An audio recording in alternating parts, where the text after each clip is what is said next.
Good morning, everyone. I'd like to welcome you to the Cook County Board of Commissioners regular meeting today, Tuesday, June 27th. And if we'd stand now for the Pledge of Allegiance. I pledge allegiance to the flag of the United States of America and to the republic for which it stands, one nation, under God, indivisible, with liberty and justice for all.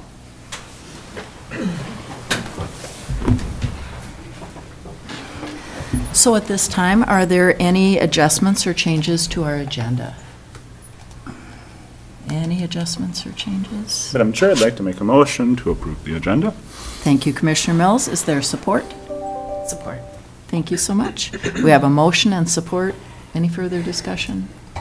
All in favor? Aye. Aye. Opposed? Motion carries. We have an agenda. So now we have our public comment period, and this is an opportunity for citizens to appear before the county board. Are there any members of the public that wish to speak this morning? Arvis, come on up. So we have Arvis Thompson, and if you'd sign in and have a seat at the microphone. Thank you so much.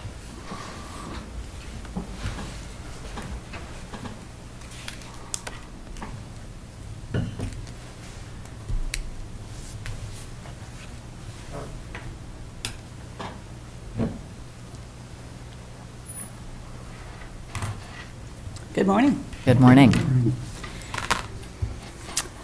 I'd like to address the capital improvement plan, some of the ins and outs. The plan I'm referring to is the one dated May 15th. There is a memo on the 2024 capital budget instructions, also on May 15th, that I'd like to start with. Governor Walt's budget speaks to some particular items that he wishes to be covered by your application for dollars. It says, with particular focus on projects that preserve existing infrastructure, repair existing facilities before starting new projects. Preserve, repair before you start new.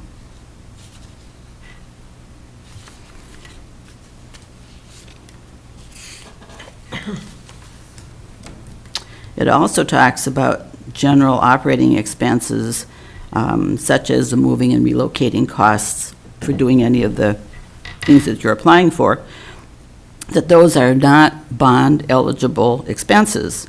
So you have to figure out another way to get the money to cover those kind of things that from a general fund or other funds, or however you do that, but it's not a part of what you're applying for, as I understand this.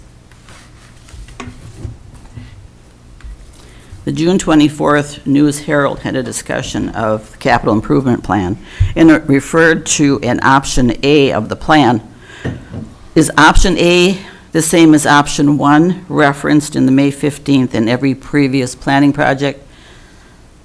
For consistency, can we refer to these options the same way every time?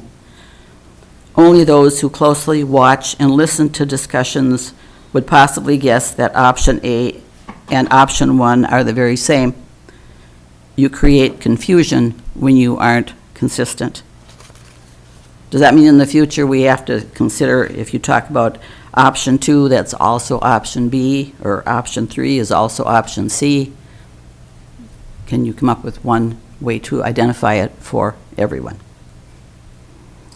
In the narrative of May 15th, 2 other buildings are suggested for replacement, the recycling center and the community center.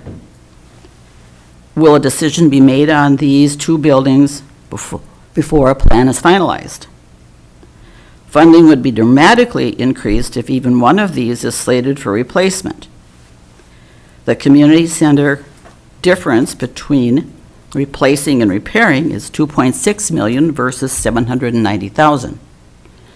The recycling center difference is $1.5 million versus $318,000. There is a third set of buildings in the highway department that's also suggested as merging into one. That difference goes from 3.6 million to 1.1. Financing is very confusing. So what are we financing? I took the option one to start some calculations, and I hope somebody will correct my dollar figures if I looked at these things incorrectly. But option one talks about the courthouse and law enforcement at a cost of 17.4 million. Deferred maintenance on the remaining 23 billions is 7.9. That's down from the 13.4 in the plan because you remove the courthouse and the law enforcement from that deferred maintenance. So that makes a total of $25.3 million. You just approved writing for state funds in the amount of 8.7 million, with the county matching funds of 8.7 million. That totals 17.4. Where are the rest of the funds coming from to do any deferred maintenance on the 23 under other buildings? Remember what Waltz's focus was, preserving and repairing before you construct new. Our PILT monies and state local program aids totaling $900,000 annually to be used for deferred maintenance.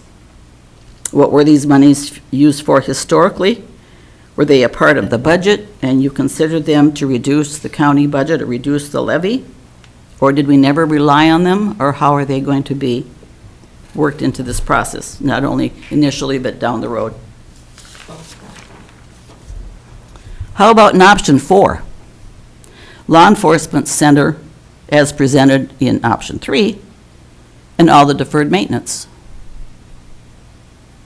There is an assumption here that public health needs more space. The space needs being determined by interviews. Of course, I would want more space too. And the Metropolitan Council office standards, among many other things. Who is representing the rural community?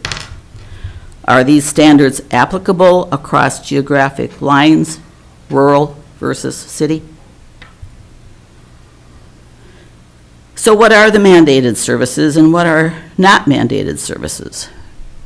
Is there a difference here that we can take a look at as we're talking about space and reconsider what we need to do? Perhaps we can't have it all.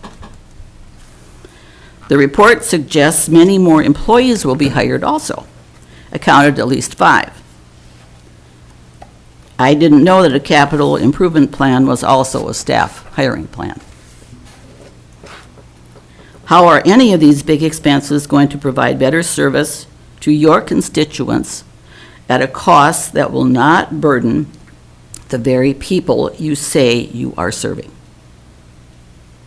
The cost to do any of this does not include the relocation of staff and the new setup to carry on their business while deferred maintenance or construction is being done. These figures you're looking at are construction figures that reflect only bricks and mortar. Where is your estimate for everything else? There was an earlier statement that our maintenance department is being stretched. So where is that piece in this figuring of adding all this additional work for maintenance to do when they currently don't have enough staff to do what they are currently doing? Statements in the planning report that I believe are intended to demonstrate a greater need for space are being interpreted as being regular, normal, day-to-day business, when in fact they are the unusual, rare, occasional activity that do need to be done, but not at the expense of rarely used space. For instance, there are 2 intake rooms for receiving clients in crisis, and there is a private toilet for a urinalysis. Are these daily, weekly, monthly, or 3 times a year?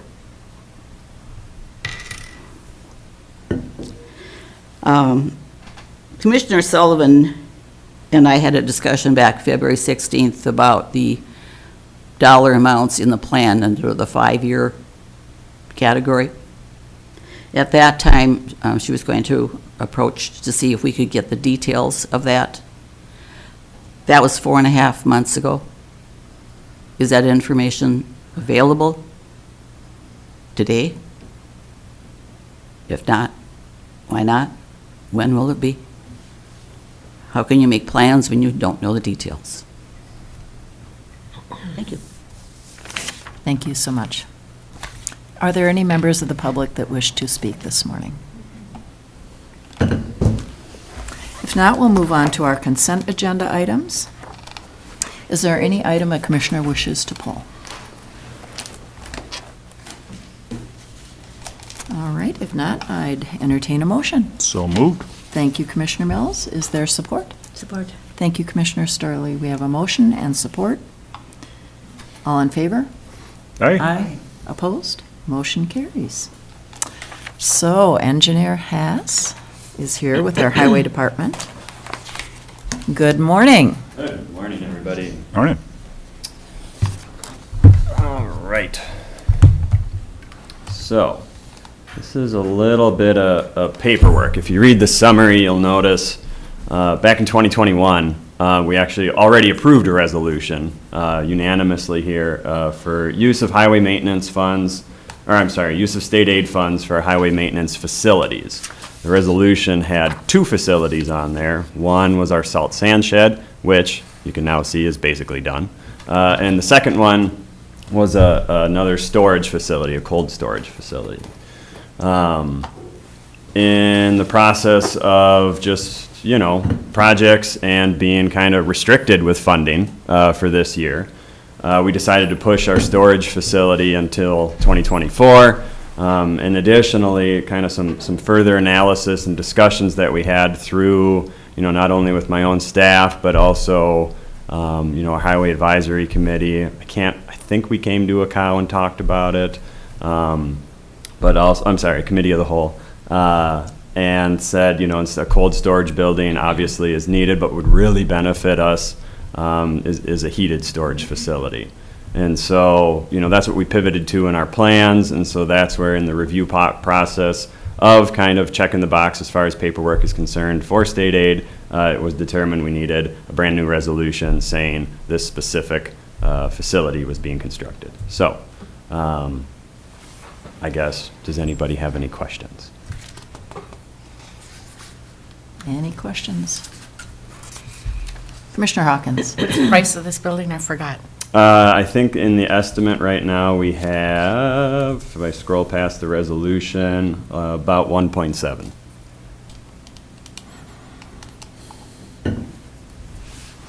Other questions? How does this fit into our CIP plan? Were we talking about that? Was that included in that dollar amount figure of updating buildings? The highway campus No. buildings were certainly reviewed. But in terms of, the plan to actually construct a new facility was already in process before we got to the point of finalizing the CIP. So it was considered, but Yes. we had a plan in place already for moving forward on the construction. Yes, the 2 facilities, the salt sand shed and this one, were identified as immediate needs for us. And so that's where we felt it was necessary to go ahead. And as you can see, it's state aid money and then our own undesignated fund balance that is funding this. And so that's why it's separate from the CIP, I guess. Other questions? So to Commissioner the White. CIP plan, it's plan, to the capital improvement plan, the details, we have cost estimates, but I'd like to see, I still would like to see how they came up with the estimates, the breakdown for all the different buildings. But then for the breakdown, how did they get the estimates for the different improvements on, or replacements of the buildings at the highway department, since So Robbie's. this is a new one. No, this is, I understand Oh, this one. okay. But on the general plan, that's still information that I think we should have, so we can indeed. Robbie's got this one covered. So, and it wasn't part of the CI, the capital improvement plan, but, how many more of these might crop up before we get around to doing something with the capital improvement plan that actually fixes our buildings? I know of no other ones. Do we know when we can see all those estimate breakdowns? Yeah, they're immediately available, In printed form or just online? in printed form. I'd like a copy for all the buildings, please. Have I not? Nope. I thought I had provided that to you. Nope, that only gave three or four different buildings. It was not for every single building on the list that we own. And then also consideration at this point, I think I heard on the radio, that the Historical Society is buying Bill Bawley's and shop and the Quonset building, and that would play into their capital improvement plan. They have requested that those buildings be transferred Okay. over to them, and there is a provision in the agreement that, we're kind of getting off topic I was here. going to say, Yeah, how does sorry. any of this relate to this Right. item? It doesn't, I'm Okay. sorry, but I would like that to be discussed at some point. Thank you. All right. Anything for Robbie? All right, if not, I'd entertain a motion. I'll approve the resolution for the use of state aid funds for the highway maintenance facilities. Thank you so much, Commissioner Hawkins. Is there support? Support. Thank you, Commissioner Storley. We have a motion and support. Any further discussion? All in favor? Aye, Aye. Opposed? Motion carries. Thank you all. All right. thank you. All right. So, come right up, Rowan. We have Rowan Watkins from MIS here to talk about the checkpoint license purchase. Good morning, everyone. Good morning. Morning. So, Madam Chair, Commissioners, today we have a request to purchase the licensing required for the continued use of our firewalls, VPNs or virtual private networks, and endpoint protection. Collectively, they really make up the core of our cybersecurity strategy. Individually, the primary use of a firewall is to protect our internal trusted network from external networks, untrusted, the internet. VPNs, virtual private networks, create secure and encrypted connections from outside back into our network. So if you are at your house or the coffee shop using an untrusted network and you need to access our network, virtual private network is what allows you to connect to us securely and encrypted. And then endpoint protection includes a suite of softwares, antivirus, anti-malware, that live on endpoints or laptops and PCs. And the goal there is really to help secure those devices and help ensure that they don't become a source or entry point for attackers or data breaches. So that's what they are, what they do. The quote in the board packet includes these licensing fees as well as hosting of our management server, which allows us to control the firewalls, and then support services through firewall support services, 24/7 support through June of 2024. The hosting and support services were included in this year's budget. The licensing was not. They weren't in any of our budget documentation, and after doing a little bit of digging, we found that when our firewall hardware was purchased in 2020, 3 years worth of licensing was purchased as well. That's not typical for how we do things. My best guess is that with everything going on in 2020, global pandemic, dual role for director and interim administrator, that this just didn't get written down in a way where we could track it.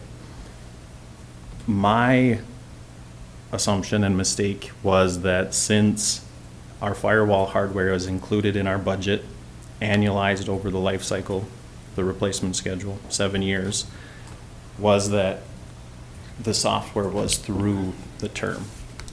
And that's typically how we do things. So either it's annually and we replace it every year, or it's through the life cycle of the equipment.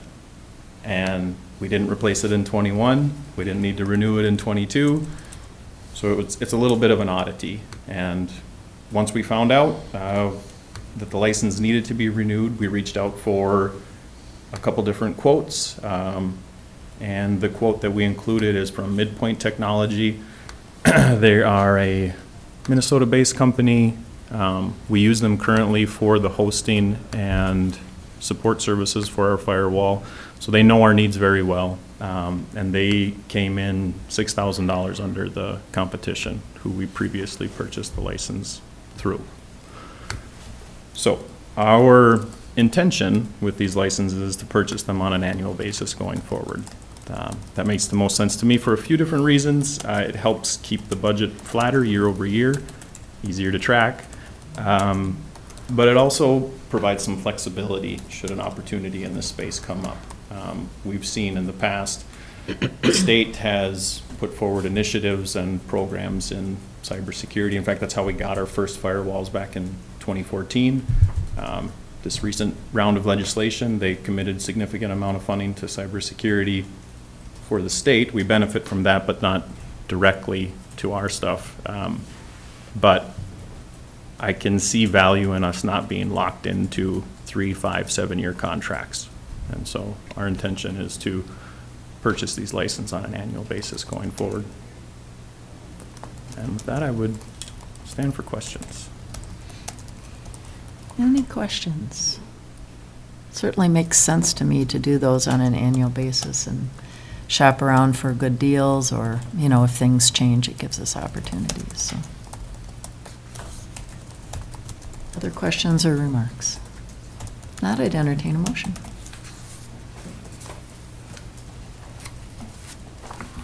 I'm just curious, talking about the annually versus 3 years, if you've had an opportunity, when you went and requested bids, was there a 1-year or a 3-year option that you, or multi-year? Because sometimes, I don't know, you get a deal if you say, you commit for a longer time. And I'm just curious if there was a big enough difference. I get the flexibility, but I You just do. wondered about that. This time, because it was unbudgeted, I didn't ask for a Okay. 5-year contract. But we do typically do that, and like I said before, what we do is we try to either have it be annually or match it for the life cycle of the equipment. Going into 2024, we could request for bids for a 3-year contract, and that would extend us out to the end of the 7-year replacement cycle of the hardware. And that's something that we could look at. And there guess may I be would- savings there. I would encourage you at least looking at that. I get that this came up and this was unexpected this year. Okay, we need it. Yep. But I guess next time around, I would prefer to look at both options. Sure, absolutely. Good point, good point. Any questions or comments?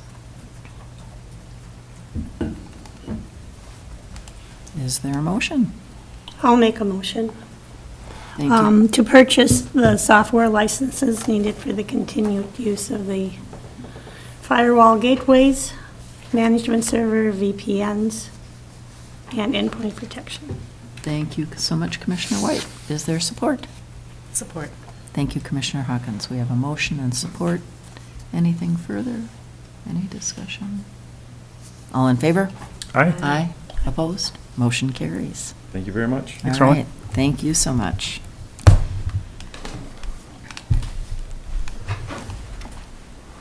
And this morning, we have a couple items for land services, and we see Joe Ruth coming forward to talk to us about a conditional use permit and an interim use permit. Good morning, Joe.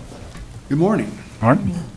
This is my first opportunity to represent Land Services before the board, and it's an honor to be here.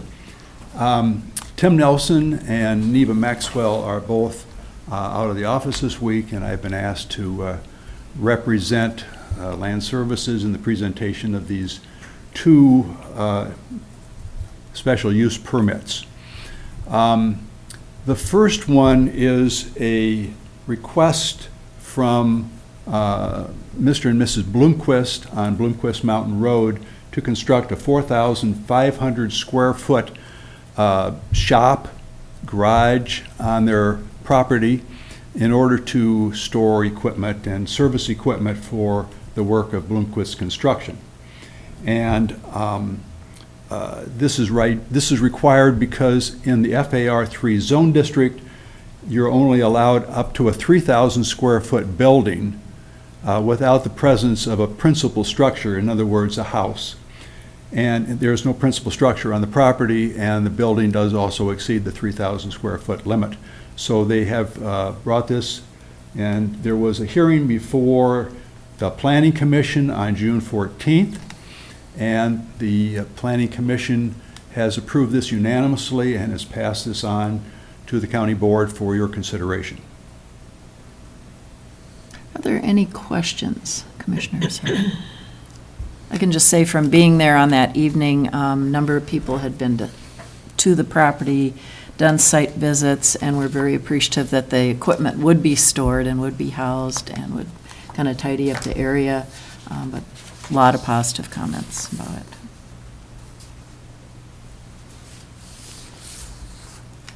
Any other questions? If not, I'd entertain a motion. So moved. Thank you, Commissioner Hawkins. So we have a motion to approve the CUP for the Bloomquist 4,500 square foot accessory structure. Is there support? Support. Thank you, Commissioner Storley. We have a motion and support. Any further discussion? All in favor? Aye. Aye. Opposed? Motion carries. All right, thank you. The second special use permit is for an interim use permit, a one-year interim use permit for the continued use of a wedding venue that has been presented by Carol Berglund and Tamara Krause on County Road 60. They've had 1 year experience with this idea of using one of the old family barns on the property, the old homestead, in order to have a wedding venue. And they've had one wedding there, and from the reports that they gave during the presentation to the Planning Commission, everything went well. And we didn't have any other comments from neighbors around on this time. So what they're asking for is a 1 year extension of the interim use permit, and this is kind of a trial period. There's additional work that needs to be done on the barn to bring it up to state standards in order to host more than 100 people there. And they're continuing to work on the barn, and so this 1 year will give them some additional time to have experiences with the facilities and to get it ready and hopefully meet the state standards. So again, this was passed unanimously on June 14th by the Planning Commission, and again, we pass this along to you for your consideration. Thank you so much.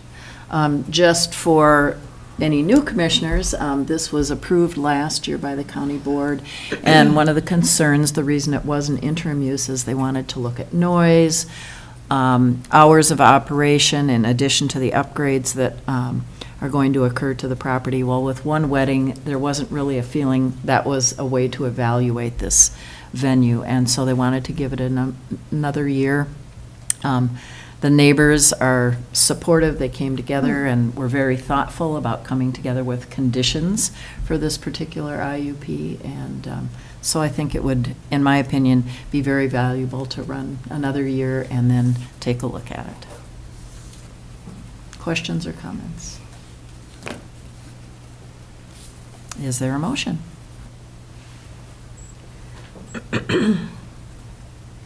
I'll make a motion to approve the resolution for the interim use permits submitted by Carol Berglund and Tamara Krause for their venue of the wedding barn.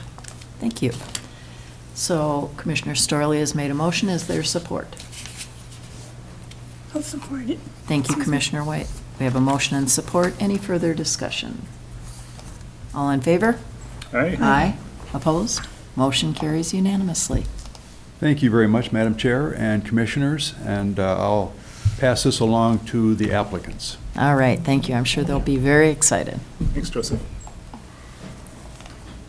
All right. Human Resources. Leah Ekstrom is with us this morning.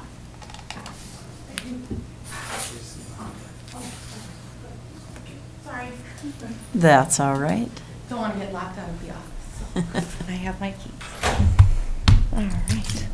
Thank you, Madam Chair and Board. I am before you this morning with a couple of items regarding job descriptions and updates.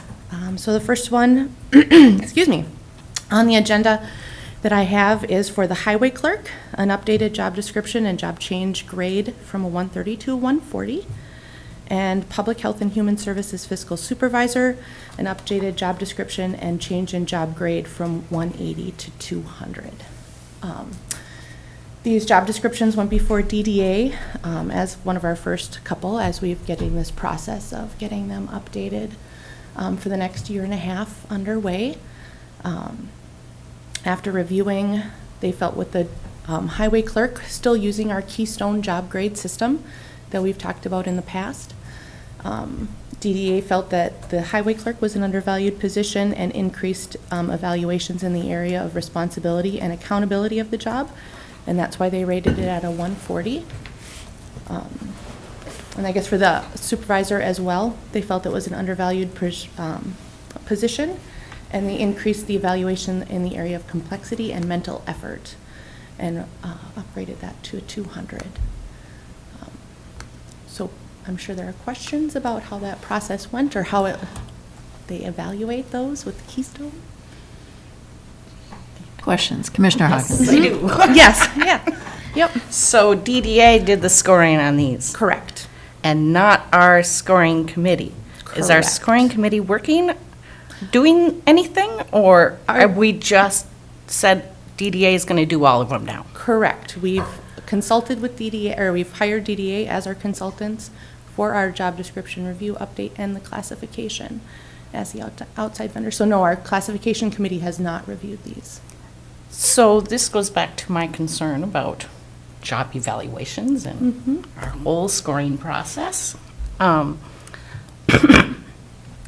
So are we just assuming DDA going forward into forever is going to do our scoring? Or how do we make sure our scoring committee is doing this, is agreeing with those we've hired, the experts, and making sure, because some of these we've been off for a while, which I've said, we've been off for a while.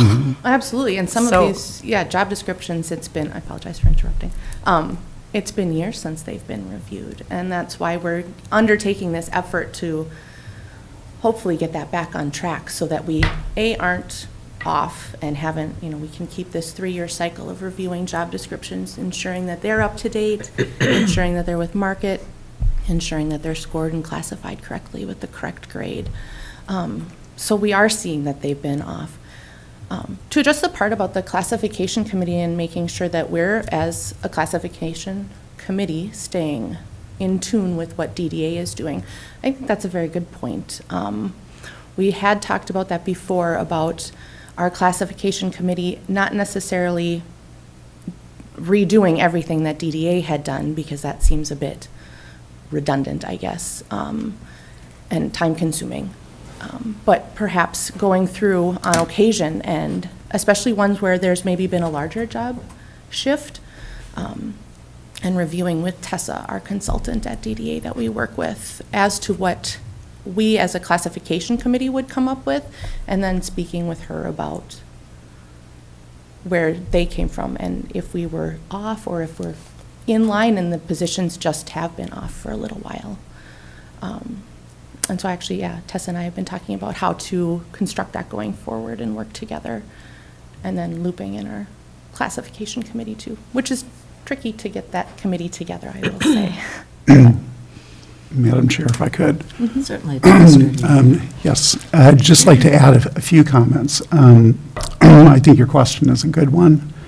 The idea in contracting with DDA was to take the burden of doing these job reviews, job description reviews, off the plate of HR, and also to reduce the workload or eliminate a workload on the review committee, which consists of department directors. Attorney Hicken is on that, Leah, Allison McIntyre, Pat And Elias, Tim the sheriff, and then also Tim Nelson. And so you've got some of our most highly compensated staff involved in that work. And the idea with the contract was to reduce that cost and also reduce the time that they need to devote to that activity. So I get your point. I think it's a good one. I think we also need to balance kind of the burden that it places on the folks who were doing the work previously. I would, Commissioner Storley. Thank you. Thank you, Leah. There's a saying, timing is everything. And I have observed over the years fits and starts of, helping people understand their job grade and moving them up. In the process of trying to facilitate all this, basically, we're losing employees. And I don't like that. So I think that we need to understand that when a department head or an employee asks for a look at their job grade, that it's done efficiently. And I don't think, that I would expect an overnight one, but I do expect more than a 7-month review.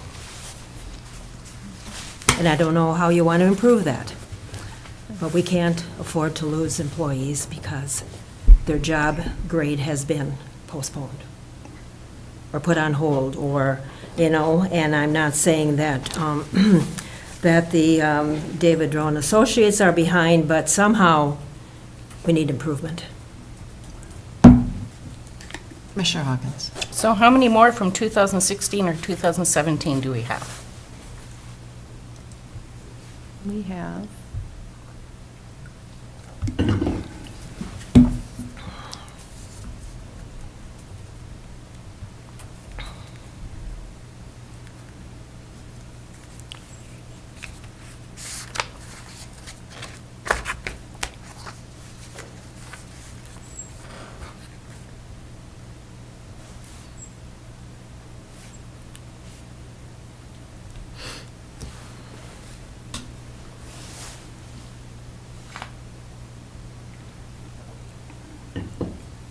$29.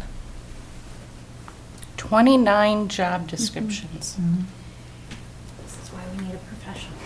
Right. Well, and that's what's concerning to me, is that we've been talking about this since before I got elected. And we've added staff to your department. I get there's been turnover, but There's been unprecedented turnover. but maybe this is part of it. Maybe this, Could be. I really think we need to say, somebody that's been waiting for 8 years, 7 years for a review. And I get it. We've had lots of turnover, but it kind of, the other ones that are next on our agenda makes me think, oh, department heads, if you want to help your employees out, restructure, because that moves you to the top of the list. To get your employees reviewed faster than people that have been working the job and doing the work. So that's my little rant here about, again, I'm not happy with our system. I would like to ask more specific of the fiscal supervisor position. And in the new job description, we're asking for 6 years of education instead of 5. Correct. And what was the rationale behind that? That aligns with our merit system that we need to go through for public health and human services. That's a state-run system. They have job description requirements that we're required to go within, and that's their business manager, fiscal supervisor model that we would be modeling after their system. So that's why we increased it by that 1 year. But didn't we talk about getting out of the merit system, that we're trying to get out of the And we merit are. system? It's a process that takes a long time, 1.5 to 2 years to remove yourself from the merit system. So during that time, we still would like to be within and stay competitive with other department or other counties that are still within the merit system as well. You know, we may not be within the merit system, but we would still be competing for other potential employees that do also go within the merit system. So we would want to ensure that we would stay competitive with what the merit system has as well. Okay, so, and then in relation to our step system. Yes. So we've listed the minimum qualifications. If somebody has these minimum, are we assuming they start at step 1 then? Yes. That's step 1. And Okay. is it like if you have 7 years, you're going to start at step 2? If you have 8 years' experience, you start at step 3? How do we determine what level of step? It is, well, so there's a lot more nuance, I guess, into that, because it's also experience, education. You know, someone may have a master's or a PhD in whatever department, whatever position they're looking at, and years of experience. So we're looking for an equivalent. And then on the step system, yes, we are assuming if they meet minimum qualifications, they would start at a step 1, especially now that we've adjusted our pay table to be competitive with other market area jobs. That allows us to be more competitive in our hiring at one of the lower steps versus higher steps where we had to do before, just to try to get people in the door and compete with even our neighbor non-government positions. And so then, yes, there isn't an exact criteria in place, whereas if you have 1 more year of education, then you go up 1 more step or 2. But it's within that. We assume you start at step 1 when you're hired. So like the highway clerk is moving from a 130 to a 140, and wherever that position is on the step scale, where do they fall on the next grade? I mean, are we still counting all those years' experience on that grade? Now I'm a Or- little confused, sorry. So, Are you talking about the incumbent in the position? yes. Our practice for moving when job grades are reclassified and someone is going from a step 130 to a 140, they go up to the step 140 scale, and then they're moved to the position, the step that closely aligns, of course not less pay, but closely aligns to their current pay. And we do that, and I'm sure Administrator Yorkie can speak to it too, but in a fiscal sense, especially if we're moving, these aren't necessarily budgeted adjustments that are being made to these positions. So that is why that has been our practice to move them in the past. And currently, that is our practice going forward as well. So in that respect, it doesn't matter what your Correct. education background is or what you're. You could have been at the job for 20 years, and Yeah, now okay. it's being adjusted. And I get it, there's that give and take, because now you get to increase every year, and if you're at step 9, you don't get another increase for, unless But you're now you're 5 going years. back up, and you're high 5. So, I don't know the Yeah. financials to do what's the cost benefit analysis of all that. I didn't do that. But, so there is a give and take there. But I just want to be There clear, we're aware that there is maybe a little bit of a problem with our step and our grade and step system. It's not totally fair. I don't know the. I'm how sorry, to solve that. could you clarify what you mean by it's not totally fair? Well, because if you get moved up a grade and you're at step 6, you're not step 6 because you moved up the next grade, when we've said those steps are because of your education level and your experience and all that. Well, now you go back down, that doesn't count anymore. So that's what I'm saying about our steps. And I guess part of the reason for that is because, we're at the beginning of this process. We've only taken a look at a few job descriptions. We won't know until about 1.5 to 2 years from now how the big picture looks in terms of all the positions. We're looking at the ones that we think are most out of line first. And so that's why we're seeing these increases. If there were more certainty about the overall budget impact of the whole exercise, then it would be easier to contemplate doing it a different way. My concern is, the levy impact in trying to make sure that we're being fair to employees, but also to taxpayers. And so without having the big picture, I feel like this is really the only path forward. I appreciate the point that you're making, but I also think that, if we don't have all the information, it's really hard to make a responsible recommendation about just keeping people at the same step as they're moving across grades. yeah. Commissioner White. Could had a you question. please, for the listening, viewing public, define how the grading system and steps and what that means. In education, they do that. It's your education and the number of years of longevity. How long you've worked there, can't say the word. But it's not, in private business, it's not like that a lot. So if you could explain how, like, say, somebody starts and they're at, like, you start, year one is called, I mean, it's a grid. Commissioner, it sounds like you're asking for an explanation of how the Keystone system works. I didn't know it had a name like that. Right. And so they have a number of different compensable factors, is what they call them, which include things like education, years of experience, and we also substitute years of experience for education in some cases where it's appropriate. Yep, there's a table and a grid. I'd be happy to go over it too in a lot more detail. It's actually It's what fairly. we talked about last night. Right. It's actually fairly complex and more than we can get into in a conversation Right, and I here. just think that's information that should be somewhere open for people to look at and the public, just to say, because it's an interesting thing, because it's not usual. This is a government setting, and a lot of people haven't worked for the government, and with this grid. And so it's something that you look at and you need to think about it, and it makes sense, I understand that, but one needs to have time to digest it and then ask any questions that they have. And it's just how it is. This is how the people that work for the county, this is how they are evaluated and what their compensation is.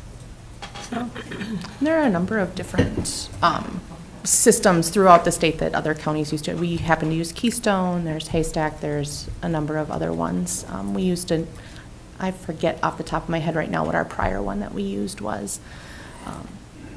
And they all tend to be proprietary, so sharing incredible details about them. But I have a nice broad kind of overview of what it means and how the compensatory factors work and how they're kind of equalized to figure out what the job grade system is. I'm happy to share. and perhaps that would be something Todd Ford could, I know it's a complex thing, but a basic general overview just to the public and say, here, Well, like Leo was saying, it is a proprietary system, so we can't just broadly share that information. I mean, we can provide an overview of how it works. yeah, that's but- all that's needed. I mean, no bits and pieces, but explain how this works. So how it's determined. Commissioner Storley, you had a question. Thank you, yes. Just so I get this straight, the years of 2016 to 2017, there are 29 people who need to be upgraded? 29 positions that that have not been reevaluated. Okay. Whether or not they've changed, I mean, that would be what needs to happen. They need to be looked at, and their job descriptions just need a review. And what about 2018 to present? Pull up my spreadsheet.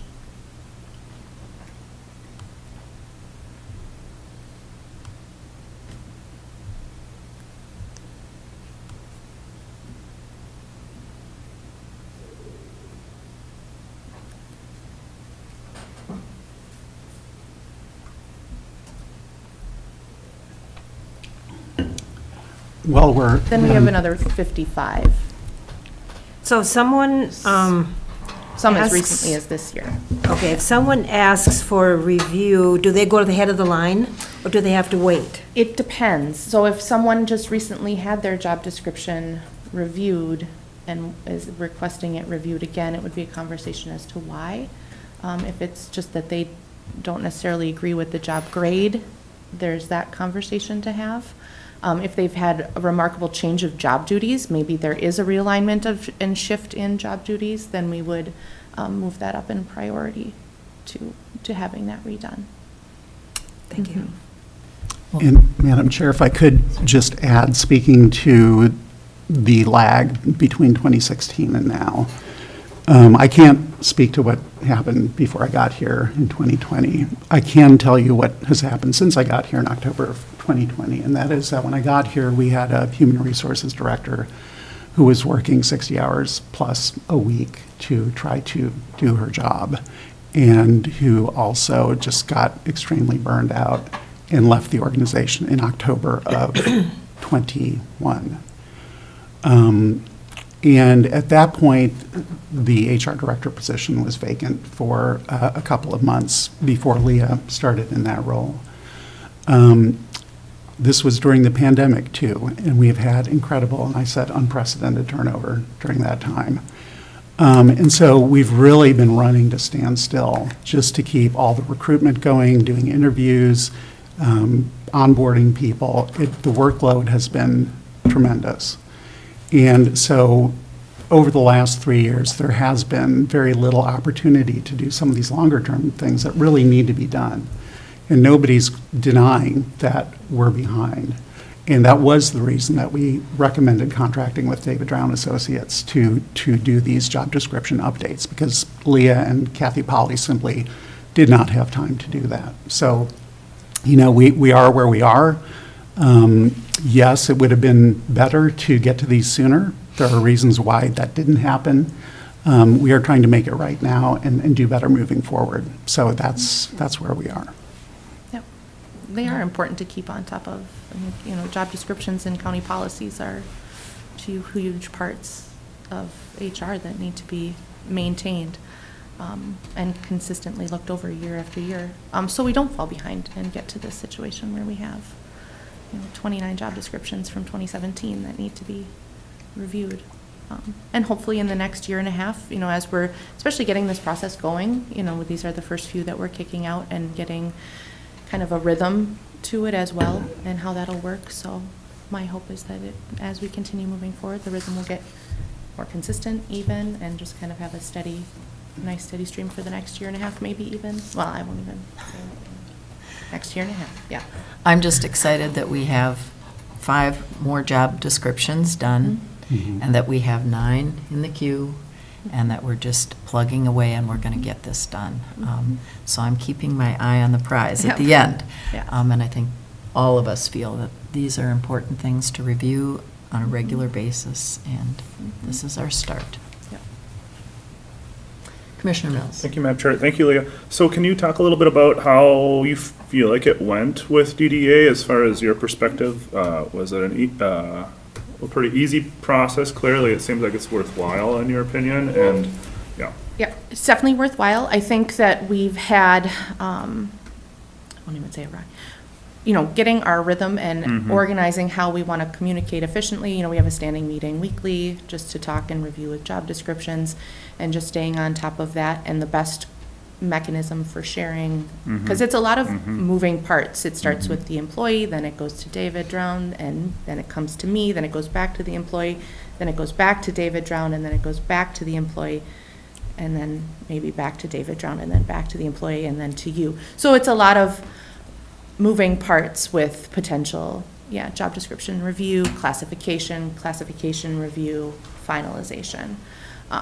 So I think now that we've gotten that in a rhythm, that has really helped with efficiencies, and I'm enjoying. They're very, you know, good to work with. And Okay, that's what I was asking. yeah, Thank yeah. you. No, they're very easy to work with and open to suggestions and Accommodating. and very accommodating to Okay. what we want, what our needs are as Exactly. a county, and the ability to switch and pivot as we need as well. Okay. So the flexibility is there, which is nice as well. And as the relationship continues, then they're going to understand even more so, and it just hopefully will get Exactly, better and better. Okay. exactly. And so they want our job descriptions to work for us. I Right. mean, it's not about them, it's about us. So Right. they want what works for us, and that's what we're working on Thank you. right now. All right. Commissioner White. Madam Chair, and just to what Leah just said, that information is like it goes from, you've got three major players in here, it goes back and forth. And so that's really good to know, that it's a very thought-out, reviewed process to get it as accurate as possible to reflect the duties and activities of the people that work here. And so that should be shared. I had no idea it went back and forth and back and forth, and I have a color-coded system as to where it is in my spreadsheet, so. Any further questions or remarks for Leah? If not, I'd entertain a motion.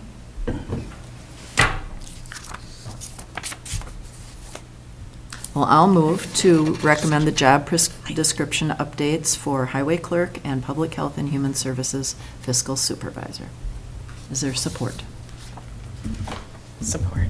Thank you, Commissioner Hawkins. We have a motion and support. Any further discussion? All in favor? Aye. Opposed? Motion carries. Thank you very much, Madam Chair, Board. Next, item B, I separated them out because I felt that this was a slightly different animal than just job descriptions updates, which it also does have. So I'm asking for you to revise, or approve the revised job descriptions of the Land Services Land Use Specialist at a job grade of 180, and a revised job description of the Land Services Trails Coordinator Wetland Specialist at a job grade of 180. And a new position of the Land Services Rental Administrator and Compliance Officer at a job grade of 180. So what this is, in Land Services with the new vacation rental, that enforcement that has come through in the last year, the new ordinance, that's the word I was looking for, has been created. There's a need for a rental compliance officer and rental administrator within Land Services to ensure that all of this is kept up to date. That position is going to be funded by the vacation rental licensing fees, and then there'll be some as well, even at a position of 180. And then with that, this enforcement officer will also be taking, shifting some of the duties from existing positions within Land Services to ensure enforcement in other areas as well.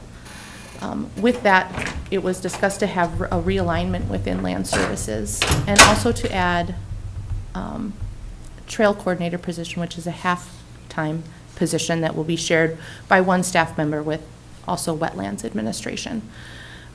And so with that revision and the addition of that half position, it isn't actually a new position, it's shifting things around, so we're asking for just one new position of the vacation rental compliance officer and then a revision of 2 existing job descriptions to share those duties under planning and zoning as well. And that is already included in our budget. I think it's important Yes. that we remind the public of that. That's already been approved. And I know lots of people are interested and enthusiastic about having enforcement and having this position. I've had a number of inquiries at Lake Association meetings about it, and so people are very anxious to get the ball rolling with this. Commissioner White, you had a question or comment? Question. The, how much for licensing fees? I know they were increased. How much is brought in? I mean, a new position is like $100,000 or $80,000, somewhere in there, so the licensing fees will cover that? They should will. completely cover it. So I got a little bit of information from Tim Nelson, who unfortunately couldn't be here today, as well as Brady Powers. With the current level of licensing at 317, it provides $126,800 in licensing fees, and the position description, if approved, total would be, and this is for 2024, so it includes the 3.5% already set COLA for the 180, would be $98,808. So there would be a remaining balance of $27,900 in addition with those licensing fees. Thank you for being prepared with that Yeah, information. Good. Very helpful. Commissioner Hawkins? Yeah, I guess some of the working environment and things in that job description kind of surprised me. I was like, oh. And another one where, okay, all 3 in that position, I think 180 is going to be our new 170. I mean, we used to say that's the majority, now we're going to 180. But I was just curious. So I get that this person works in an office to do this licensing and has to go out to field inspections.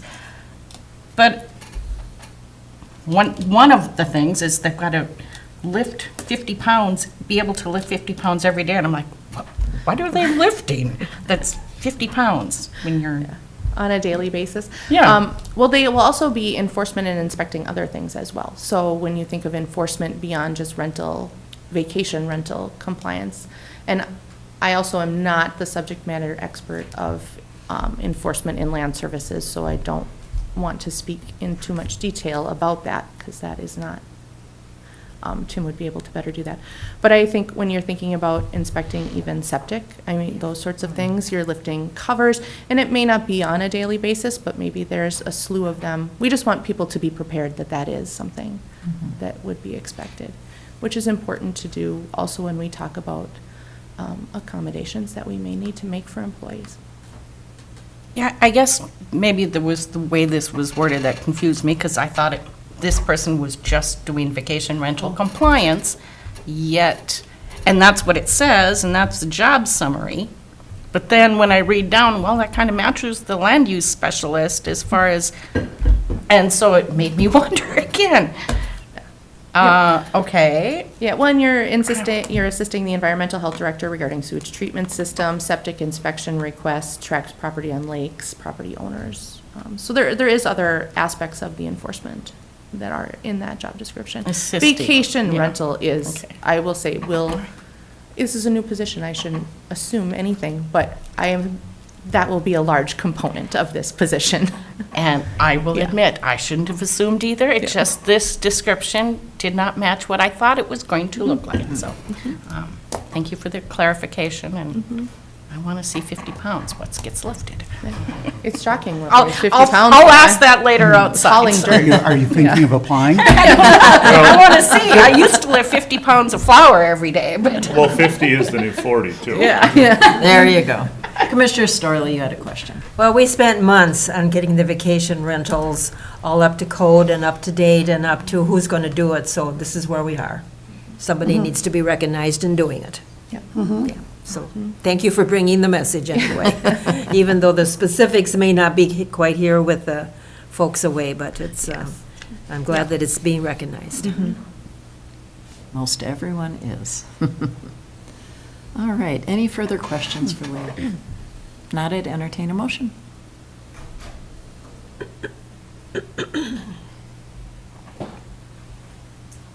Madam Chair, I'll make a motion to approve the land services job description revisions and new positions. Thank you, Commissioner Storley. Is there support? I'll support. Thank you, Commissioner White. We have a motion and support. Any further discussion? All in favor? Aye. Opposed? Motion carries. Everybody can celebrate now. Well, thank you very much, Madam Chair, Board. Thanks, Lee. Thank you Thank you, so Leah. much. I Thanks for your appreciate work. it. Administrator Yorkie. All right. Good morning, Commissioners. First item, and really the only standalone item on my section of the agenda, concerns the request that I brought to your attention a month or two ago as an information item. We got a letter from the Association of Minnesota Counties and the Western Interstate Region regarding a request for 1% of the $2 million American Rescue Plan Act allocation that we got, to our great surprise, in the fall of 2022. Is that right? Or 21? 21. 21. It was 21. It's a blur. It is. Anyway, this is money that we didn't know we were getting. And at the AMC District 1 meeting on June 1st, Lake County Commissioner Rich Svay talked about how this funding came to be. He is the AMC appointee to the Western Interstate group. And that is the group that worked to get these funds allocated for counties that do have a lot of public land. And so the group is primarily responsible for our receiving these dollars. And when we first got this request, I was a little bit skeptical of it, like, why are they asking for this now? In listening to Commissioner Svay's explanation of the background of the funding and the work that the Western Interstate Group did to secure it for counties like Cook, it made a lot more sense to me that they would be making that request. Part of the argument for saying yes to the request is that the Center for Public Lands would be an advocacy group for us moving forward in trying to secure additional federal funding for counties that have a lot of federal land. So it's not just that we've gotten this one-time windfall, that presumably down the road, there could be additional revenues that come through the work that the Center for Public Lands would be doing. So that's a little bit of background for folks who are listening online. And again, the request is to allocate 1% of our payment to the Center for Public Lands.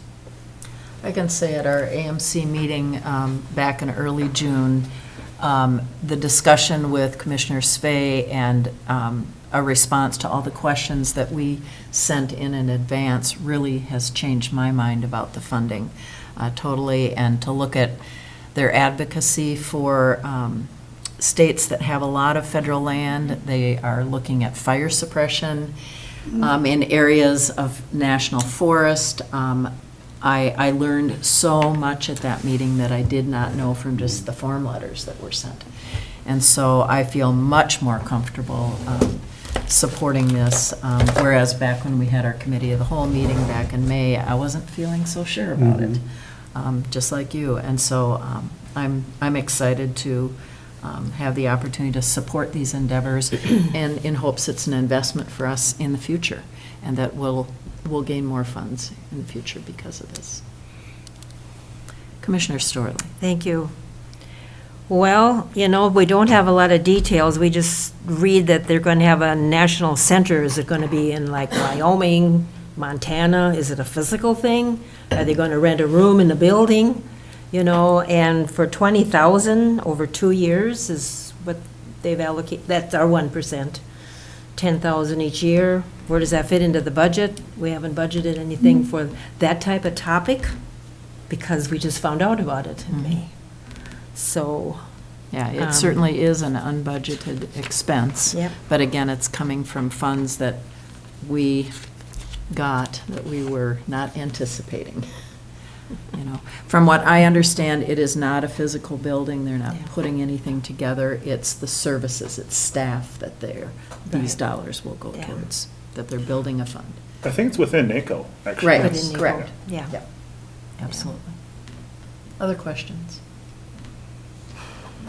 Commissioner, just curious, what's left of that? Because we designated some of that for, $700,000 Right. for housing. and didn't we set aside some others for, we think it's going to be used for?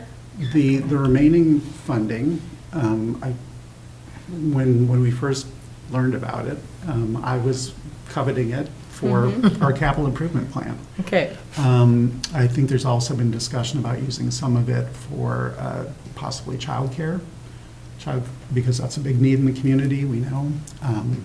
But no, the remaining roughly 1.3 million of that funding, the board has not made a final decision on how it's going to be spent. And I think we need to save that for our building projects, our capital improvement plan. So, I get it. I really appreciated learning more and when we were down in Aiken about this, and hearing Rich Fay explain it better. Absolutely. And have the opportunity to ask questions. So I agree, I hate to lose 20,000, but I do think advocacy at the national level is important. We wouldn't have gotten what we did if You're they absolutely right, hadn't Commissioner Hawkins. done this, and, okay. And it's not really losing the funding, it's investing the I funding know. Investing. in a way that will provide benefits. Right, so. Absolutely. Any other questions or comments? Not, I'd entertain a motion.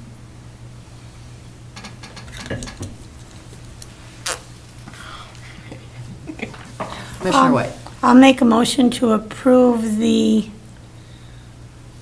NACO and Western Interstate Region request of 1%, which is $20,399. That was our county's local assistance and tribal ARPA. Good job. I don't know what ARPA is, though. ARPA funding to support the development of a national center for public lands. So we have a motion, and that is $20,399 over 2 years, just so everyone is clear, of ARPA funding, American Rescue Plan funding. Oh, yeah, thank you. All right, is there a second? I'll second. Any further discussion? All in favor? Aye. Opposed? Motion carries. All right. All right, so a few things to report on today. There were questions in public comment about how we're going to pay for the capital improvement plan, and also the scope of the plan. And so I wanted to update you on our most recent conversation with Bruce Kimmel at Ellers. He has been working on updating our financial management plan, which we have to have, obviously, to do any real consideration of the CIP. He had offered that he would work over the weekend to get us some numbers by yesterday so that you guys could look at it today. I said, I think it would be better if we gave the commissioners a little more time to digest the information. So the plan right now is for us to bring forward a draft of the financial management plan at the July 11th meeting. And I asked Bruce if he could get that document updated by the end of this week so that you guys would have a week to chew on it and think about it and have questions ready to ask. Bruce will also join us for the July 11th meeting, so I'm sure there will be a lot of questions about the assumptions that are going into the plan, and he'll be available to address those. There's some encouraging things. We did get the bonding request submitted to Minnesota Management and Budget, and that does include the option 1 as it's described in the CIP, not option A. And so that, and again, that was based on counsel from Bruce about the need to have a focused application. What we've done is basically get a place in line for bonding for fiscal year 2024. Just as a reminder to folks who are listening, we do have through October 13th to make edits to our application. In the meantime, we will be considering the financial management plan. We'll be able to get approval on the capital improvement plan and have a much more focused idea of how we're moving forward before we have to finalize our MMB application in October. So there is still time to tweak that and make adjustments to it. I know that there was, at the meeting that we had earlier this month, there was discomfort about the scope and about making commitments that some commissioners did not feel ready to make. And I appreciate that. But I also feel that we're really in a good position now that we have submitted the application to do some additional work. I expect that MMB will be contacting us to request clarification and additional information related to our application. And so there will be the opportunity to do some additional work and also in the meantime get clarity on kind of what our options are moving forward once we have the numbers from Ellers. So that is all in process, and I guess I will pause there to see if there are any questions. Any questions by commissioners? Everybody looks deep in thought. I can't wait to read it. Yeah. I can't either. Thoughts. Commissioner Mills? Thank you, Madam Chair. Thank you, Mr. Yorkie. Did we ever hear back from the MMB question taker? I thought you called them up. No, Wow. never responded. Interesting. Which I'm not surprised by because, I mean, The I'm sure number they were of- getting a yeah. ton of calls, and they probably have to be, Prioritizing. they have to prioritize, and they also have to make sure that they're not sharing information with one party that they don't share with another. That's, Oh, I see. so, yeah. Well, anything else? Those are really the biggies. I did send you all the list of all projects after public comment. So you do have that information. It is in a spreadsheet. It can be put into a PDF, but the font ends up being super small. And so the spreadsheet is really the easier way to see that information. So, and I apologize, I thought I had sent that out earlier. So anyway, you have it now. If you have questions about it, we can certainly address those. Commissioner White, you had questions about how the costs were estimated.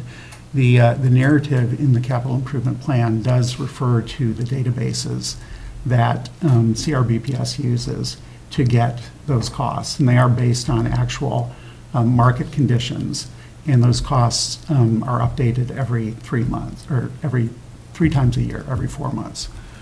So those costs were current as of the middle of March, basically. As we move forward, they will be maintaining our project list so that if there are changes in cost, we'll know what those are. Any other questions? I should also mention, we are pretty much at the end of the contract. It is all the funds that we allocated for it are close to being expended. So we don't really have a lot of additional time with CRBPS. If there are specific questions outstanding, I could reach out to Chad Rickle there and try to get some feedback. I don't know that we have enough money left to actually have them do like a presentation and do a deep dive on information that's already been shared. So, No money for a do-over? well, I mean, unless you want to pony up. And I will say, they have done really great work for us. The detail, the rigorousness with which they surveyed all our buildings and inventoried all our systems is really, really impressive. And I feel like we have a good framework in place now to maintain that information, to keep it updated, and to be able to use it in a way that will save us a lot of money over time. Commissioner Mills. Thank you, Madam Chair, and thank you, Minister Yorkie. Yeah, I feel like they blew away my expectations. Their team, very professional, has a very, I mean, they had all angles covered with different team members, and I was just really impressed with that, and just what I particularly appreciate is just the relevancy and keeping on top of it, the timeliness. As we know, market conditions change on a dime, and for them to stay on top of that 3 or 4 times a year is awesome. What a system! So that should keep us on a much more stable path going forward. Absolutely. Other questions or comments? All right, thank you so much. All right, commissioner reports. Let's start with Commissioner Hawkins. Okay, I'll report from Arrowhead Regional Corrections. We had a meeting a week ago, Friday, and just heads up, they also put a request into MMB for a solar project to go solar, so they will be on the same competing list that we as a county are. Also, heads up, probation funding was increased. The formula was changed for funding by the state. But along with that funding increase, new requirements or / mandates are also in there. And so I was just, the Finance Committee was meeting last week. I haven't heard how that went to set the budget for the coming year. We'll know our county shares hopefully soon. But I was given a heads up, don't expect a decrease. Even though there was increased funding, there are some needs in order to meet some of those mandates that they're working out how that's going to affect the budget financially. So, and they're, the director, executive director, Wally Kosich, volunteered to come up and present to this board about that budget and an update on what's happening of ARC if this board is desires that. We can work out a schedule, so. I said I thought they would be, but I would ask. So that's all I have to report. Thank you so much. Commissioner Mills. Thank you, Madam Chair. Thank you, Commissioner Hawkins. And just 2 questions. Do you know anything about the size of their solar project? Like, capacity, megawatt, or no? Well, it's been told me, but Okay. no, I don't know. Okay. But they were hoping to, whatever that megawatt number was, It is a megawatt or more. and hooking into the system, and that maybe not in the winter, but in the summer, it would pay their utility bills. That's the goal. It's impressive. But, so, Thank you. I don't know what that means as far as megawatts. That's Because fine. that went over my head. Well, and if you're good with numbers, so if you just grab that number, I can go from there. But thank you. The other question is, do you have any rough idea of what those new requirements are? Actually, I sent a list to Commissioner Sullivan. I can send it, we could have it distributed about an advisory committee that needs to be established. Oh. And I think it would be a really good committee, the whole discussion. Yeah. It That sounds like there could be Okay. symbiosis with, not symbiosis, synergy with RJ, or RJ potentially, restorative justice. Oh, yes. You know, that's Yes. that's an advisory, like it could be this one and the same, or I don't know, but. And at our next meeting, because the tribal groups, they also received additional probation funding. And both Fond du Lac and Grand Portage will be at our next meeting to talk about how that process and their funding and their expectations are going to affect the ARC overall budget. Madam Chair, Yes. can I just ask a quick question? What do you know, two quick questions. What do you know, if anything, about the new mandates for probation departments? And the other question is, do you know if ARC is considering putting any of those funds toward grants for electric home monitoring devices, like the ankle bracelet? Typically that, to have that privilege, a defendant needs to be able to pay for it. In St. Louis County, there are grant funds set up so that indigent defendants can also have the benefit of electronic home monitoring instead of being in jail.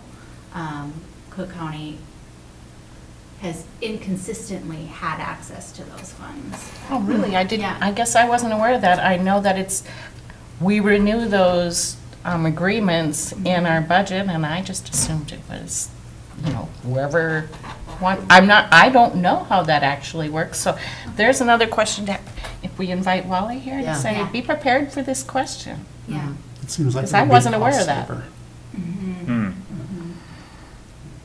And keeping families, or, Yeah. Yeah. yeah. Really important. Thank you for And bringing that up, equity. Attorney Higgins. Exactly. Well, good. Well, thank you so much, Commissioner Hawkins. Any other meetings to update? No, that's all I have to report. All right. Commissioner Storley, Oh, updates.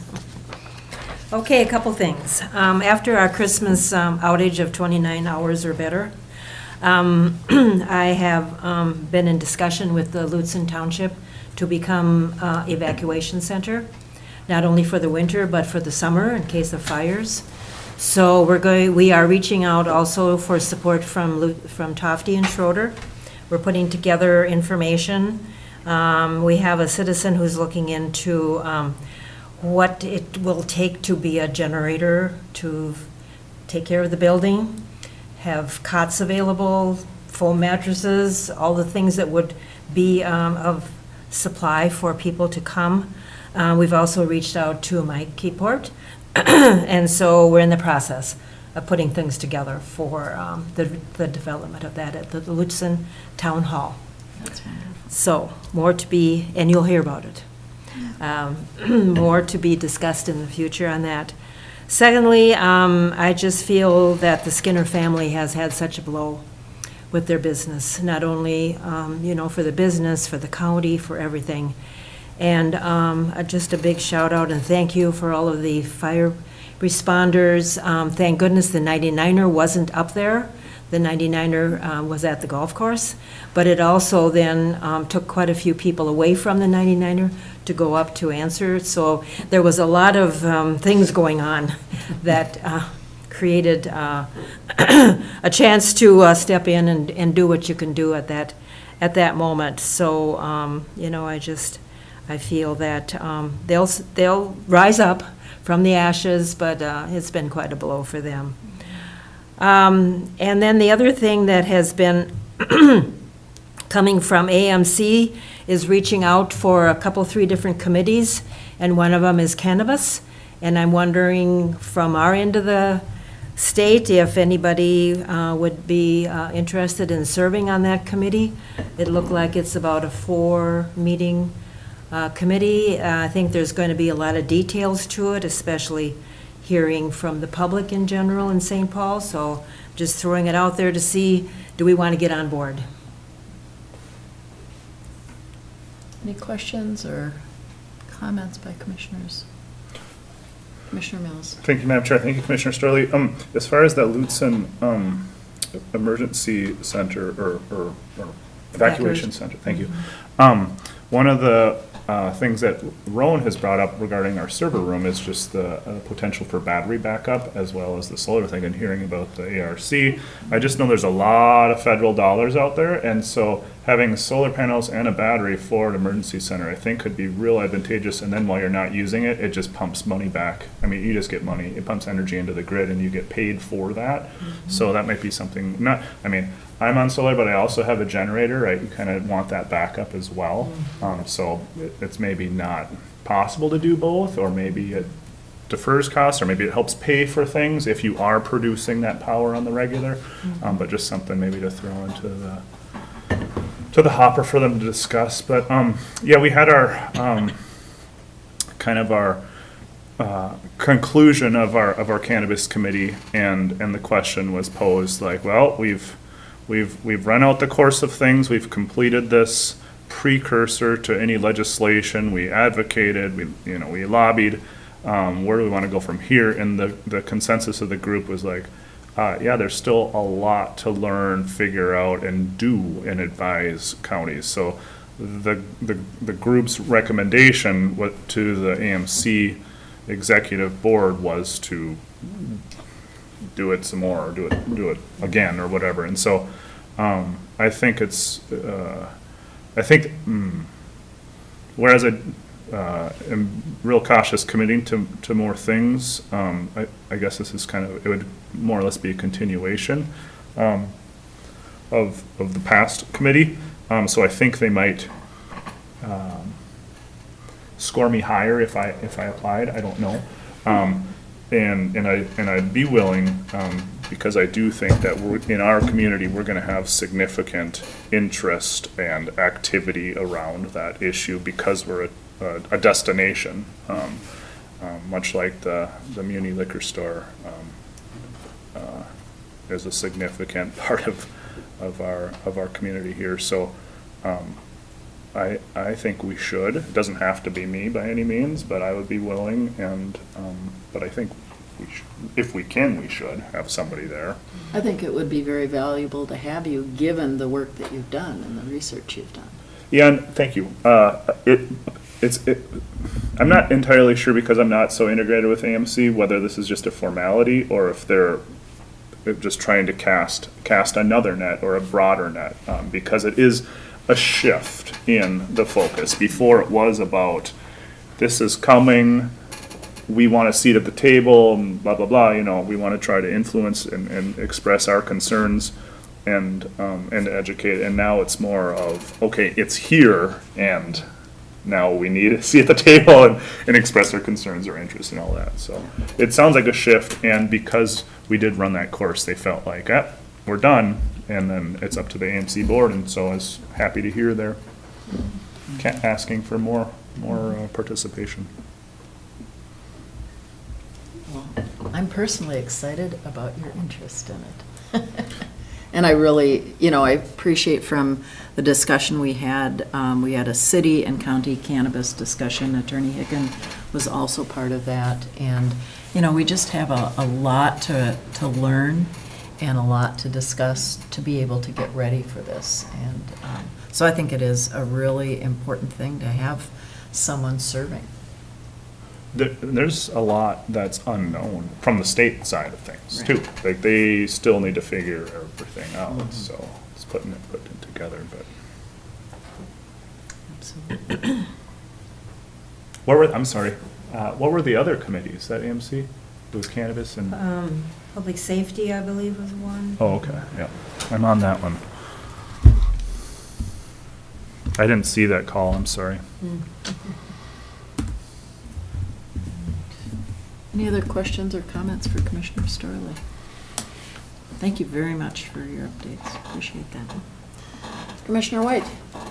Okay, back to the Council on Aging, the hub. They have been fundraising. They've had a couple of successful pancake breakfasts. The last one brought in over $4,000, which was very good. And they are waiting on auto Brenner grant that was submitted, or they're working on the final details of the auto Brenner. Brenner. And they had a very lengthy discussion. They were requested if they would be interested and actually do feeding the summer food program.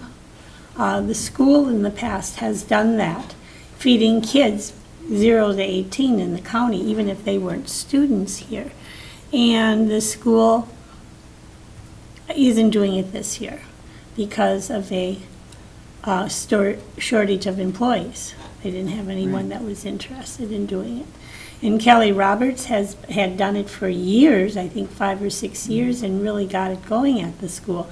And it was very successful. It was feeding kids. It was breakfast and lunch, and to make certain that our kids got fed because they weren't coming to school during the day. This year, because the school had no one else to cook, the staff at the school are only feeding the Head Start, well, we don't have Head Start, the YMCA kids, and then summer school kids program. So it's not, there's a whole group of kids like those skateboarders out there that are not enrolled in any program up at school campus. So the hub was asked if they would be interested in doing this.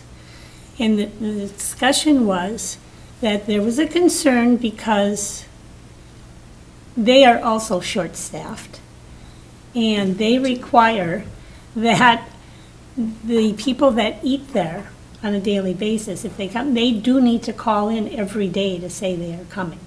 And that is not something that the kids have had to do in the past, so they didn't know how successful that would be. The other concern was they didn't know how comfortable the kids would be with the older population, and they didn't know how comfortable the older population would be with the other kids, with kids coming in. And so they were going to start, maybe they started this week or next week? Last week. Last week they started, so. And it's been a small number from what I understand, and they've had to actually freeze some of the meals because people haven't come. But so far, it's manageable, but, you know, there were concerns because they have 2 staff people. And Yes. just didn't know, are there going to be a handful of kids or are 50 students going to show up? And so far, it's worked. And they didn't think they'd have 50 because of the populations that, the younger ones, Right. but, you know.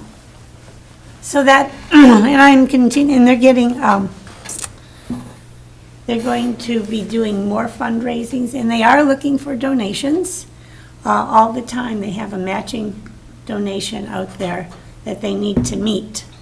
And so people can write checks to the hub to help support that service to our community. So. And I will be doing my first Lake Association meeting this coming Saturday. So for all of you listening in Greenwood, be kind. We'll be talking about invasive species and whatever else we want to talk about. Thank you so much. Commissioner Mills? Thank you, Madam Chair. Yesterday, I drove to Becker and back for Coal Communities Energy Transition Summit regarding to Taconite Harbor for us.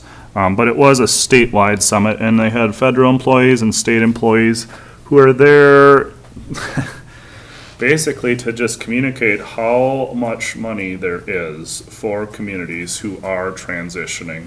There's money for planning, and there's money for development, there's money for infrastructure, there's money for housing. I mean, it's just, it's very overwhelming. Mayor Benson and I were both scheduled to be there, and she had an appointment that made it convenient for her to go, but then in the end prevented her from going. So that was too bad. But I have quite a lot of information, and I'll be passing that out to the EDA. I've applied for our community to be a host for a fellow to try to navigate or to take on the project of community engagement, fundraising, grant funding opportunities, and we'll see where that goes. But they're giving a special, they're paying particular attention to Minnesota because many of the programs we do not yet have participants in Minnesota. All of Wyoming is a participant. Appalachia is, littered with coal mines and coal communities that are impacted. And so there's a lot of activity there, and they're really trying to get more headway in Minnesota. And Becker is the first, that's the Xcel Energy Sure coal plant that shut down there. And so they're kind of the first, they're the flagship for the process. I'm sorry? Oh. And there'll be, there are other communities in Minnesota too, it's just not that many. And so we have quite an opportunity, a real good chance to do something.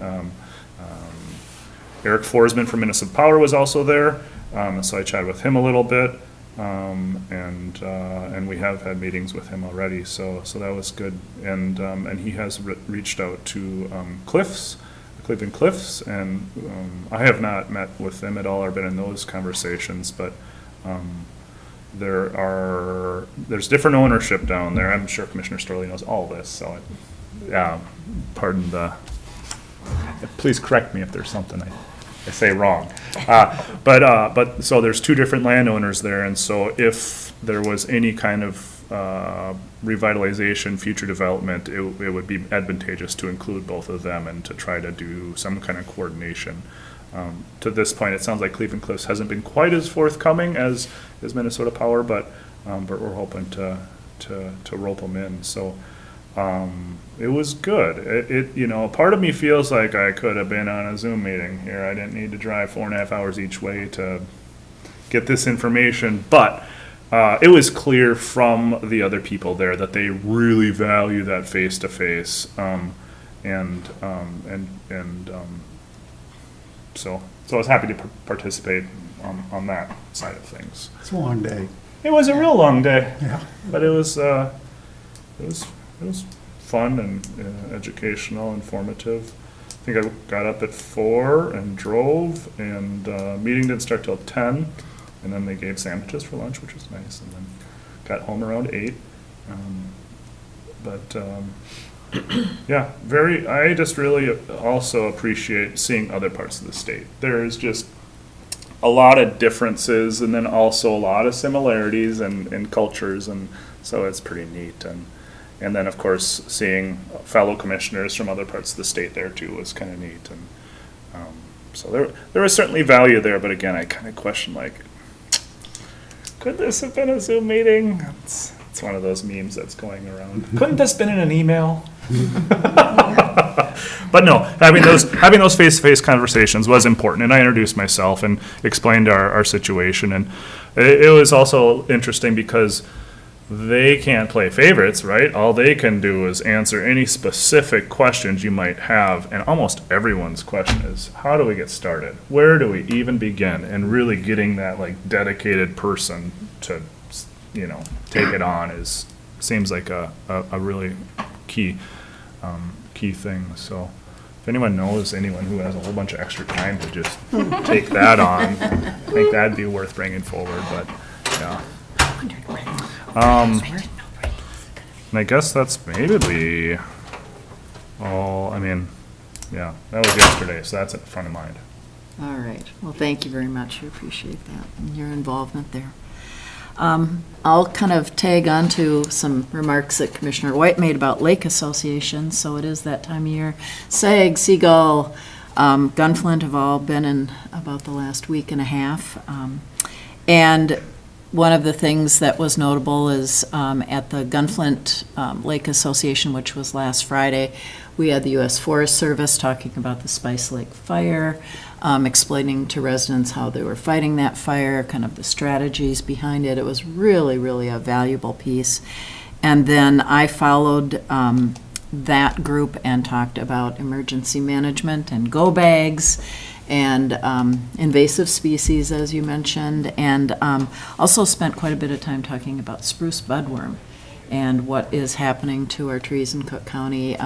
We talked about it last year. It was not so visible to people, and they perhaps weren't taking it so seriously, and now, you know, lots of phone calls, lots of concerns. And so we will be talking about it at Firewise. It is one of our agenda items for this Thursday. But I've had personally a lot of calls asking if people should be spraying, if they should be contacting different companies. The spraying period is over with. You have to do that in May. So my advice is if you have it on your property, call and get on a list for next May. And the products that tend to be used in Cook County are not damaging to the environment. They're natural products made from neem oil. And so again, May is the time to get that done. But if you have it on your property, removing trees that are dead is important, and making sure you have that nice Firewise protected area around your home so that you don't have combustible material right by your house. Keep on top of it, use the county burn piles, get your treetops and, you know, diseased trees out there and in those piles. So that would be my word to everyone, because it's certainly everywhere. Any other meetings, questions? Sorry, Commissioner I Mills? just had further thoughts about that meeting. One of the biggest takeaway, there's an example given. If our organization wanted to do a solar installation, much like ARC, at this point, my understanding is there's potentially 70% of the costs covered. So that's incredible. So that's why megawatt was on my mind, because that was the example given. And it wasn't accurate numbers, but he was just using the example. Say you wanted to build a megawatt system, and say it costs $1 million. And I don't actually, I started doing the math when I was driving home. I was like, I don't think it actually costs that much, but what do I know? Anyways, 700,000 of that $1 million would be covered in grants. And it was just like, that's really significant, and there's a lot of potential there, because as I was saying before, all of the energy gets pumped into the grid, and you know, it offsets what your costs are for power consumption, but then also if there's excess, you get paid for that. So if we wanted to add one more thing onto the building committee's list, we could think about that. And I know there is a group that's interested more in sustainability in our organization, so that might be a good place for that. CCLEP is talking a lot about that, Commissioner Mills, and some of you may know I'm working a little bit on a climate action plan, kind of toying with some things we could, as a county, do down the line. So definitely something I'm thinking about. We need to have more conversation about. Yeah. Any other commissioner updates? All right. Well, we have a number of upcoming meetings. Firewise, which I mentioned on Thursday. PHH Advisory has been rescheduled to July 11th, along with our local mental health advisory council. And we have Soil and Water next Thursday at noon.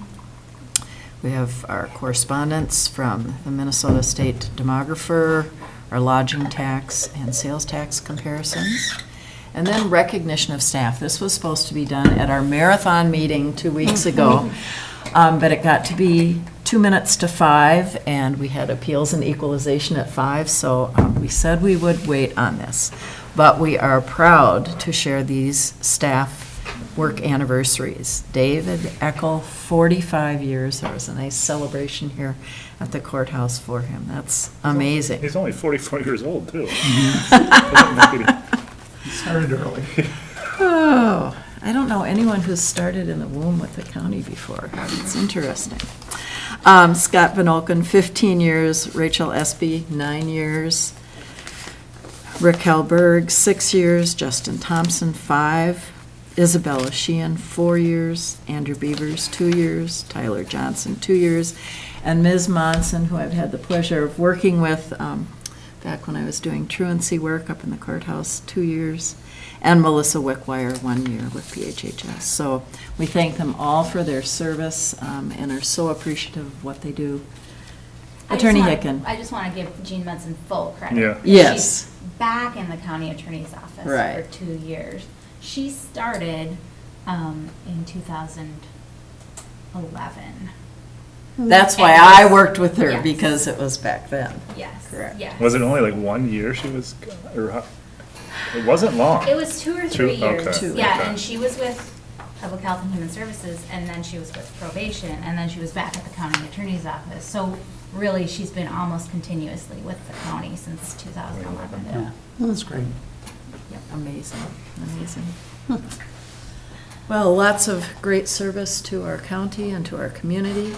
And with that, is there a motion to adjourn? So moved. Thank you, Commissioner Mills. Is there support? Thank you, Commissioner Hawkins. We have a motion and support. All in favor? Aye. Aye. Opposed? Motion carries. Have a good day, everyone. Thank you. Yeah, my budget.